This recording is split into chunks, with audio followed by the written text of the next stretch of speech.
Este manual es el estilo para la presentación de trabajos de investigación. Se acoge a varias normas para la presentación de trabajos y reportes de investigación de la American Psychological Association, particularmente lo relacionado a la citación, referencias bibliográficas, aspectos generales de presentación, niveles de titulación, organización de tablas y figuras. En la siguiente presentación vamos a hablar sobre el estilo de redacción, aspectos generales para la presentación de trabajos escritos, estructura general del documento, citación, referenciación y listas bibliográficas.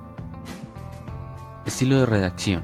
Una de las mejores formas de expresar las ideas con fluidez es una utilización consistente de los tiempos verbales. También la exactitud en el lenguaje es otra de las cualidades del texto científico. Por último, en aquellas partes donde se tiene el objetivo de discutir los resultados de la investigación, se deben evitar interpretaciones inadecuadas. Todos los trabajos tienen aspectos generales para su presentación, tales como papel, tipografía, cursivas, negrita, intercalado, márgenes, alineación, número de páginas, sangría, niveles de titulación, tablas, figuras, notas de pie de página y apéndices. Toda estructura general del documento debe ofrecer las siguientes partes: las preliminares, cubierta, portada, página de aceptación, página dedicatoria, páginas de agradecimientos y tablas de contenido.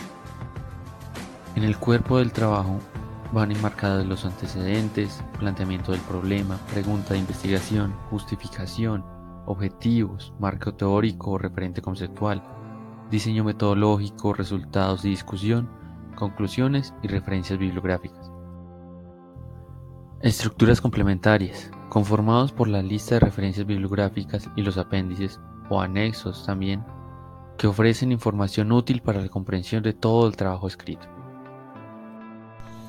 La citación se entenderá como cita a aquel fragmento de texto tomado, ya sea textualmente o mediante parafraseo, de alguno de los tipos de fuente bibliográfica recomendados para esta clase de discurso. Por las características de las ciencias, tanto las investigaciones de corte empírico como en los proyectos, las revisiones y las investigaciones de corte teórico, los investigadores deben acceder al trabajo de otros autores para poder estructurar el trabajo propio. Para ello, la citación de ideas, métodos, procedimientos u otros aportes deberá realizarse teniendo en cuenta las siguientes clases de citas: cita textual y cita de referencia. La cita textual. La cita textual es aquella en que se reproduce palabra por palabra el material de un autor. En esta clase de citación se debe respetar los términos, las expresiones, las marcas textuales que aparecen en la fuente bibliográfica. Existen dos tipos de citas textuales: cortas y extensas.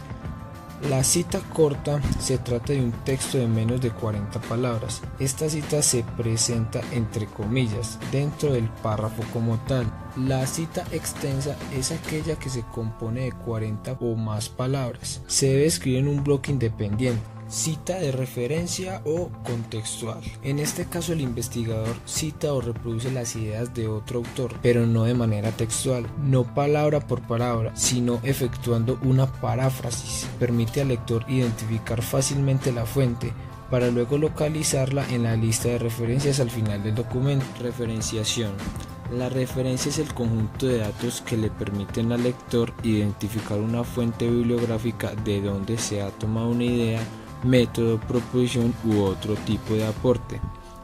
La referencia que aparece en el cuerpo del trabajo debe llevar los siguientes datos: el autor, seguido del año de publicación entre paréntesis.